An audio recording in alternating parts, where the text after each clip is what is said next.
The teasers dropped. The fandom went silent. In an instant, the entire K-pop world was turned completely upside down. I mean, literally upside down. The timeline was in shambles. Right. Welcome to Starscope K-Report.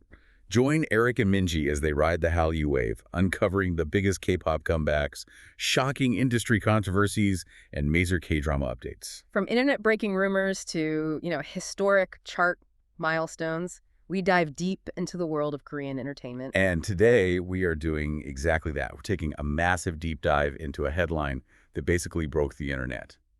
BTS Jin revealed what really happened in Paris. Oh my gosh, yes. The streets of Paris were just packed. The Louvre's glass pyramid was, reflecting the summer sun, and the entire world held its breath as he stepped out. Surrounded by heavy security, obviously. And in that instant, the global fandom just went absolutely wild. But, the polished photos flashing across our feeds only told a tiny fraction of what actually happened that day. Exactly. The K-nets were waiting, the international fans were refreshing their feeds, and then reality completely subverted everyone's expectations. It was just so deeply human behind the scenes. Which is exactly what we're unpacking today for you.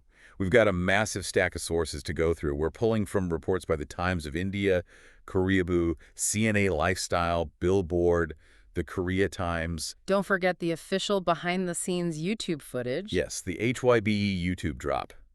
We're parsing through all of it to find the absolute truth behind Jin's historic 2024 Olympic torch relay. We're going to explore the debunked rumors, the incredibly viral fan moments on the streets, and, honestly, the massive global implications this has for the Hallyu wave. Right. So whether you're a hardcore Arnie keeping up with your bias or you're just someone fascinated by how K-entertainment is completely dominating global culture right now, this deep dive will give you the ultimate insider perspective. No information overload, just the critical takeaways. Exactly. And hey, if you love staying updated on your favorites and unpacking these huge pop culture moments, make sure you're subscribed to Starscope K-Report so you never miss a KT update. We've got even bigger scoops ahead, so definitely hit that button. So to kick this off, we really have to establish the sheer gravity of the event itself. Yeah. Because the visual of a pop idol at the Louvre naturally led to a massive swirl of controversy almost immediately. Oh, the netizens were having a field day. But let's lay out the factual timeline first to just ground everything. Good idea. So the date is July 14th, 2024.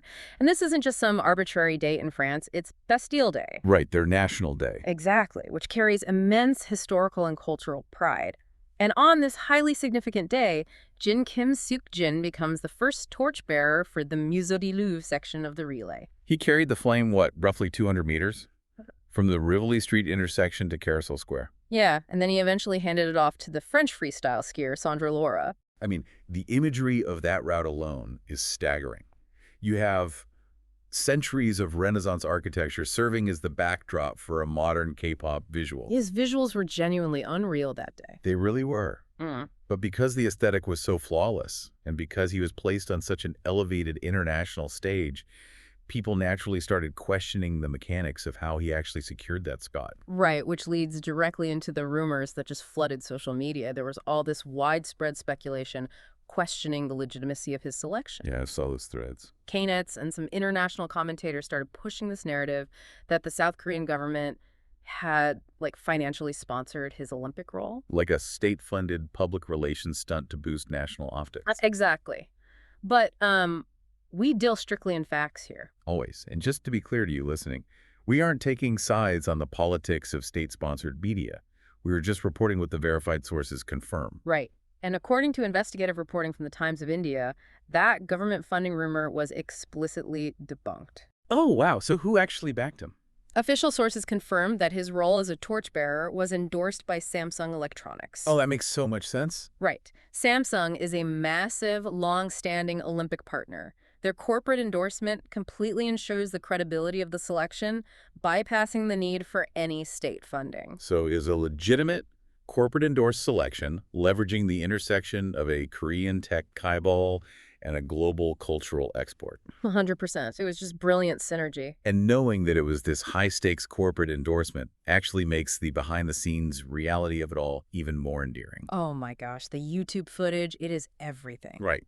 Because the public sees this untouchable global superstar, but the actual footage reveals a guy who is incredibly relatable and honestly visibly stressed about the physical mechanics of the task. The contrast is just fascinating. We get this rare glimpse into the sheer psychological weight of stepping into that role. It is pure gold. So Jin is waiting inside the halls of the Louvre, getting a literal crash course from the Olympic officials on how to hold a stick of fire. Basically a safety briefing for a dangerous theatrical prop? Exactly. The official is breaking down the physics of the torch for him. They explain that it weighs 1.5 kilograms. Which doesn't sound like a lot, but wait. Right, and they have to specifically warn him, and I quote, "The bottom is cold and the top is hot. Do not touch the top or you will get burned." Genuinely terrifying when you think about it. He's staring at this shiny metallic object processing these instructions. And then he adorably asks the official, in complete seriousness, "Am I allowed to hold it with 2 hands?" It just highlights this deeply human concern. He is the magnate of this specific torch relay, just worried about the basic mechanics of walking 200 meters without dropping it. I mean, holding 1.5 kilograms is roughly the equivalent of holding a large pineapple. A pineapple. I love that analogy. Think about it. But try to imagine holding a flaming pineapple perfectly still with one hand at a highly specific angle while the entire world is analyzing your every step. And thousands of highly critical netizens are watching the live stream. If your grip slips, you become a permanent internet meme for all the wrong reasons. The pressure is immense. And he even notes in the footage that holding anything at that strict angle creates intense muscle fatigue. To cut that immense tension before the relay, the French hosts actually gifted him a giant croissant during an interview. Oh, I saw that clip. It creates this brilliant, charming moment where he's trying to learn how to say, "It's delicious" in French. He is standing there repeating, "délicieux croissant, délicieux croissant," over and over. But clearly trying to calm his nerves and just ground himself before stepping out. It really serves as a reminder that at the center of this massive media circus is just a guy trying to remember his lines, hold the torch correctly, and appreciate the local pastries. But listen, Jin was stressed about the weight of the torch and practicing his one-handed versus two-handed grip, but the fans waiting outside were brewing up a massive, hilarious surprise. Oh, they totally caught him off guard. They really did. We will reveal exactly what happened the moment he stepped outside next, because that's not even the wildest part of this whole event. The transition from the quiet, tense halls of the Louvre to the absolute chaos of the Parisian streets is where the cultural impact really crystallized. Let's picture the scene for a second. Jin has digested his délicieux croissant. Yes, carb-loaded for the walk. He has a firm, one-handed grip on his 1.5-kilogram torch. He steps out into the sunlight, surrounded by heavy security looking absolutely immaculate. Flawless visuals. And you would naturally expect to hear triumphant, soaring Olympic anthems playing in the background, something dignified and historic. Right, you would expect the atmosphere to match the gravitas of a 2,000-year-old tradition. Instead, netizens immediately noticed that a truck parked right along the road was absolutely blasting Super Tuna. I still can't believe that actually happened. For anyone who isn't deep in the fandom, this requires a bit of context to understand why that specific song choice is so jarring. Please, explain Super Tuna for us. Okay, so it is the ultimate fandom inside joke. Super Tuna is Jin's wildly catchy, incredibly silly solo track. It's basically a trot-style pop song entirely about his love for fishing. Fishing at the Olympics. Yes. It features highly memeable choreography. It was never intended to be a brooding, serious artistic statement. It was just a lighthearted gift to his fans. And here it is, echoing off the ancient stone walls of the Louvre Museum. According to reports from Koreaboo, the fan reaction and Jin's immediate reaction to hearing it was captured from dozens of angles. The footage is amazing. He steps out, he hears this upbeat fishing song, and you can literally see his stoic Olympic torchbearer persona fracture. He flashes this huge radiant smile. He does this shy little clap, which Knets quickly dubbed the hamster clap. The hamster clap. And you can see his hands twitching, almost as if he is fighting the muscle memory to do the actual choreography. He was definitely fighting the urge. But his introverted nature ultimately wins out over the urge to dance in front of a global press pool. Which was probably the safe choice. Probably. But this moment, as lighthearted as it appears, carries deep significance when we analyze the broader timeline. Right, the military discharge. Exactly. Jin had just completed his mandatory military service on June 12th. Being the very first member of BTS to do so, this relay was essentially his first massive global public appearance since being discharged. The turnaround is staggering. He walks out of a military base on June 12th, hosted an event on June 13th where he celebrated their anniversary by hugging 1,000 lucky fans. A literal hug event. And then roughly a month later, he is carrying the Olympic flame. So for the fans, this wasn't simply a pop star holding a torch. It functioned as a massive globally broadcast welcome back party. I see. The relief and sheer excitement of having him back in the public eye culminated on those streets in Paris. Okay, I have to be honest here and push back on this a Go little. for it. I totally understand the fandom excitement, but part of me feels like playing a gag song about a tuna fish at the Olympics kind of cheapens a 2,000-year-old tradition. Yeah, why you'd say that? I mean, you have this incredibly solemn international symbol of unity, and suddenly we are treating it like a fan meeting variety show. Does injecting a viral meme into the relay fundamentally undermine the gravitas of the event? Well, it is a completely valid concern if you are viewing the Olympics strictly through a traditional aristocratic lens. Right. But looking at the sociological mechanics at play, I would argue it actually modernizes the institution. How so? What's fascinating here is that it showcases the entirely unique architecture of K-pop parasocial relationships. Okay, unpack that. Traditional Western celebrity culture is often very top-down. You have the untouchable star on a pedestal and the adoring masses below. But K-entertainment has cultivated a profoundly horizontal, reciprocal relationship with its audience. So you are saying it isn't a lack of respect for the Olympics, but rather a hyper-localized inside joke that has somehow scaled to a global level. Exactly. By blasting Super Tuna, the fans weren't trying to mock the Olympic flame. They were welcoming Jin into that intimidating space in a shared language. That's a really interesting way to look at it. It proves that the bond between these artists and their fans transcends traditional boundaries of decorum. It wasn't just a Korean artist walking in France. It was a shared moment of levity amidst a highly structured, intense, global event. Bringing a deeply human, joyful element to an institution that honestly desperately needs to connect with younger generations. 100%. That makes a lot of sense. The Olympic Committee gets the engagement and the trending hashtags, and the fans get to remind their favorite artists that they are right there with him, even at the Louvre. It's a win-win. But listen, this viral Super Tuna moment was iconic, but Jin's 200-meter walk actually represents a massive cultural invasion that has been meticulously building for over 13 years. We are going to unpack that mind-blowing bigger picture in just a moment. Because nothing within the Hallyu wave happens by accident. The street-level joy we saw was the culmination of over a decade of highly strategic cultural groundwork. And if you love learning the why and the how behind these massive pop culture shifts, make sure you hit that subscribe button. Definitely. So let's look at the macro-level shift in global entertainment. Jin holding that torch wasn't an isolated stroke of luck. It was a very visible peak of a very large mountain. We have to zoom out and look at the historical timeline provided by the Korea Times. K-pop's massive rise in France and Europe more broadly didn't just happen overnight. No, you don't spontaneously generate tens of thousands of French locals screaming for a Korean singer. Right. How do you get from a niche genre to holding the Olympic flame in 2024? The Korea Times points out that the groundwork really dates back to 2011. 2011. Yeah, when SM Entertainment held their first K-pop concert in Paris. The SM Town Live in Paris. Yes. That 2011 concert is the crucial milestone. When it sold out rapidly, it proved to the South Korean entertainment agencies that there was a viable, passionate base in a major Western European cultural capital. It basically laid the infrastructure for fan advocacy groups, distribution networks, and cultural exchange that has been building momentum ever since. And South Korea, as a nation, has been incredibly savvy about leveraging this momentum. Seriously. For the Paris Olympics, they didn't just send their athletic delegations.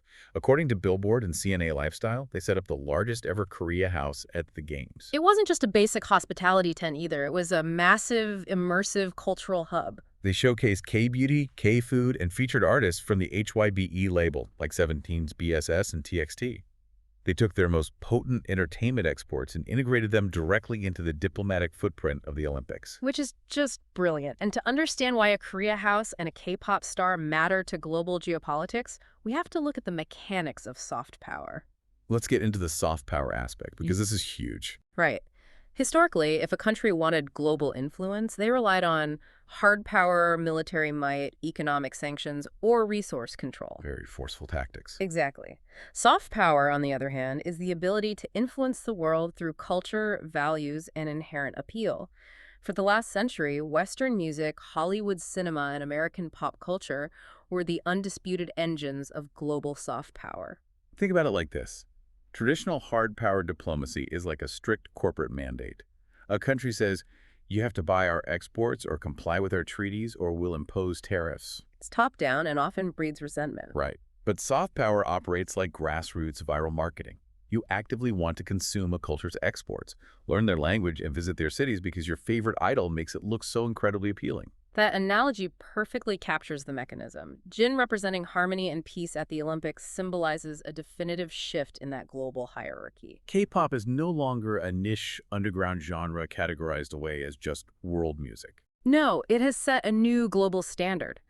And the South Korean government translates these pop comebacks and concerts into geopolitical leverage by pairing meticulous artistic production with meaningful social platforms. You see this when groups speak at the United Nations about mental health or advocate for sustainability. They wield soft power just as effectively, if not more so, than traditional diplomats. It is as if an independent film, built on grassroots support, suddenly became the biggest summer blockbuster of the decade. And now even the Olympic Committee realizes they have to cast the lead actor if they want people to buy tickets. You simply cannot ignore the box office numbers, and you cannot ignore the sheer organizational power of the fandom. The Olympic Committee desperately wants youth viewership. They want global passion. And right now, there is arguably no entity on Earth that generates that kind of unified, borderless passion quite like the Hallyu wave. What I find so compelling is how Jin handled all of this intense diplomatic weight. Because after the event, he released a video message. And it really grounds this entire narrative of global domination back down to reality. The messaging after an event like this is critical. How did he actually frame the experience? He was incredibly humble. He admitted once again that the 1.5-kilogram torch started to feel heavy over time, completely resisting the urge to play it cool. Which is very on brand for him. Yeah. But more importantly, he explicitly stated, I am not an athlete. I am not a politician. He gave all the credit for that moment directly to the fans, stating that it was the fandom that made it possible for him to be in such an honorable place. Which really reveals the secret engine of that soft power, the authenticity and the gratitude. Absolutely. The fans do not feel like passive consumers. They feel like active co-creators of his success. When he walks with that torch, the community feels as though they are carrying it with him. This entire deep dive reveals that the true meaning of the Hallyu wave isn't just about streaming numbers or achieving an all-kill on the charts. It is about how a nervous superstar eating a giant croissant backstage, worried about dropping a piece of metal, can step outside and be greeted by a viral track about catching tuna. It is a testament to how legitimate, brand-endorsed milestones can still leave room for deeply human moments. It shows how authentic connection and a fiercely dedicated community can literally bridge international borders. Shifting the tectonic plates of cultural influence away from the West and setting a completely new standard for global diplomacy. It brings a sense of global unity that is exactly what the Olympics are supposed to represent. It forces us to completely redefine what a global ambassador looks like in the 21st century. It really does. And it leaves you, the listener, with something fascinating to mull over. Oh, I like this question. Right.